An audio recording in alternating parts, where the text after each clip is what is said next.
Being able to learn fast is a secret weapon. It's what separates the greatest scientists and entrepreneurs from the rest of the world. There's only so much time every day, and if you want to achieve your goals, you need to master the art of learning fast. But you shouldn't rush through your studies because that won't help you retain the information. Instead, learning fast means you store it for later use, so you can spend less time stressed and more time working towards your goals. Now, I've been exactly where you are, struggling to make time for your studies amongst everything else you have to do. But that was until I went through a transformation that 10x'd my learning speed, and I'm giving you all of my secrets absolutely for free. Your transformation is broken up into 3 steps. Think of them like checkpoints, and they're all gonna build on the one before it. And at each checkpoint, I'm gonna share with you 2 psychology hacks that help me crack the code to learn 10 times faster. Checkpoint 1, learning habit change. In this first checkpoint, you're gonna learn how to hack your habits to learn faster. But first, you must understand what the habit change equation is. So the habit change equation is broken up into 4 main parts: cue, craving, response, and reward. The best example for this is when you walk into a dark room, you notice the room is dark and you want to make it brighter.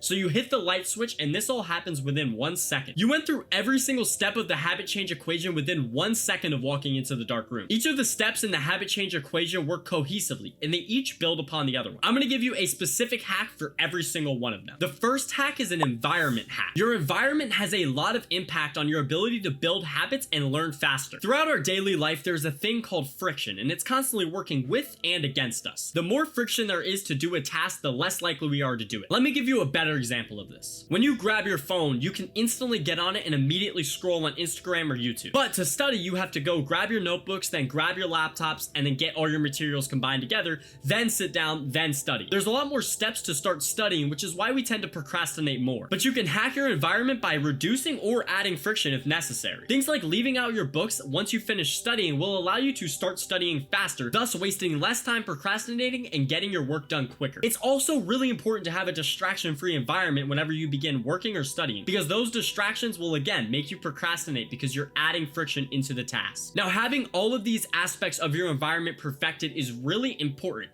but it's not enough on its own. For that, you're gonna need hack number 2, which is make it obvious. The first step of the habit change equation is cue. Now, this is our brain telling us that there's an opportunity to change our internal state. Now, you can hack this by making the opportunity to learn more obvious. I think the best example of this is leaving out your medicine or vitamins right in front of your face. So a lot of people tend to forget to take their vitamins or take their medicine, but if it's on your bathroom counter, you're not going to forget. It's going to be right in front of your face, and it's very apparent that that's the step you have to take. You can take the same exact approach when it comes to studying. Leave out your laptop or have your computer's tabs already open on the work you need to accomplish. Another way you can make things more obvious is by having them already placed into your calendar. So the specific calendar strategy I use is known as a task calendar. So I list out 3 to 5 tasks I need to complete throughout my day, so I'm constantly reminded of what needs to get done. Rather than planning out exact hours or minutes, I just try to align myself on the task and make sure they get done by the end of the day. But you may need a more stringent and more strict calendar for yourself. And if you need that, you must use a Google Calendar or a physical calendar and plot out your entire day. That will make sure you're constantly able to work towards something more productive and get through your learning even quicker. Now, I want to make sure you get the most out of this video, so stick around for checkpoint number 3, because each step is important in your complete transformation. Now we'll move on to hack number 3, reward yourself. The habit change equation all happens because of the dopamine-driven feedback loop. Our brain wants the chemical known as dopamine, which is the feel-good hormone, and it drives every single one of our actions throughout the day. The more satisfying you can make an activity, the more likely you're going to want to do it again. You can do the same exact thing by rewarding yourself when you finish studying, or allowing yourself to relax once all your tasks are done. You will work quicker and more efficient because you are enticed to enjoy yourself afterwards. When you finish the task, that's known as closing the loop. This will allow your brain to know that is a very good task for your health and your happiness. So it's going to want to make you do that again and again. Something else that will also make you happy is helping other people out. So make sure to like and subscribe so YouTube pushes my content to more people.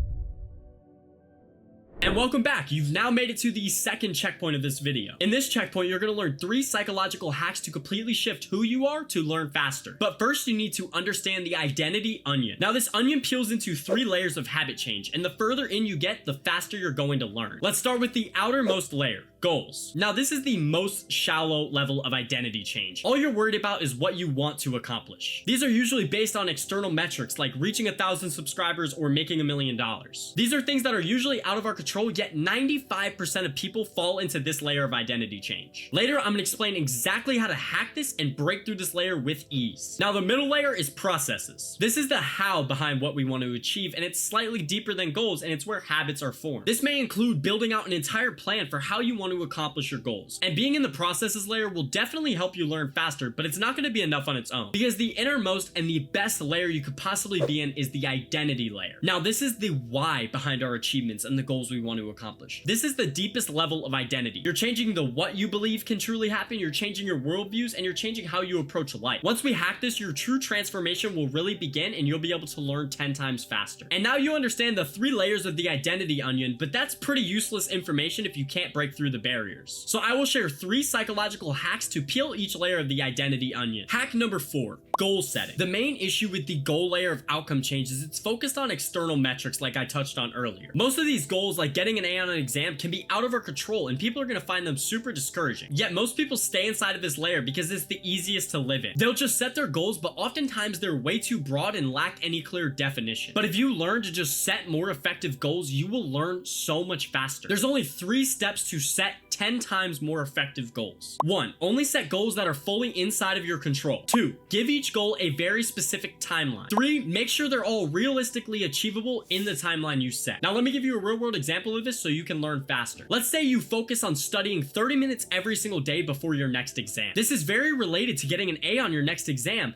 but instead of wasting your time focusing on the output, you're putting all your effort towards your input. Input goals are extremely effective because they force you to focus on what you're putting into your achievements. This also helps you detach yourself from good and bad results so you can just focus on working harder. So if you focus on input goals, you're going to be able to learn faster because you're going to be spending less time stressed out. But just setting effective goals is not going to be enough on its own. You're going to need the next 2 hacks I'm sharing with you. Hack number 5 is processes. What's even better than focusing on input goals? Focusing on exactly how you're going to get there. By using processes, you're going to hack your brain's open and closed loops. Winners and losers both set the same exact goals. What sets them apart is their commitment to their processes. So if you're able to utilize a very effective process for studying, you're going to learn a lot faster. And by far the best process for studying I've ever found is the spaced repetition method. This method plays on one key principle of our long-term memory. This is exactly how the method works. Let's say you have an exam in 3 weeks. Today, you're going to study all of your notes for 2 hours straight. Then in 2 days, you're going to study for an hour and a half. Then in 2 more days, you're going to study for only an hour, and so on until you reach your exam. By slowly decreasing the amount of time you spend studying, your brain is going to form better neural connections and you're going to retain the information faster. So every time you go to recall that information, it's going to be a little bit quicker than the time before, thus saving you time and allowing you to learn much faster. But there is one more layer you must know how to hack, the identity layer. Even though this is the furthest layer of our identity onion, it's surprisingly really easy to get to. It's only going to take 2 steps. Step number 1, decide what you want to achieve. This can literally be anything in the world. Don't put a time frame and don't put a limit on yourself. Step number 2, find someone who has done it before. This is the true secret to learning things faster. Modeling yourself after someone else who has already done it. Let's say you want an A in your chemistry class. You're not going to go talk to the stoner who's sitting in the back of the class. Instead, you're going to go up to the A student who's in the front being very attentive. And as you hang out and model yourself around the A student, you're slowly going to become the kind of person who studies and gets great grades. Also, the straight A student may share with you some methods to help you pick up on topics faster, allowing you to save a lot of time.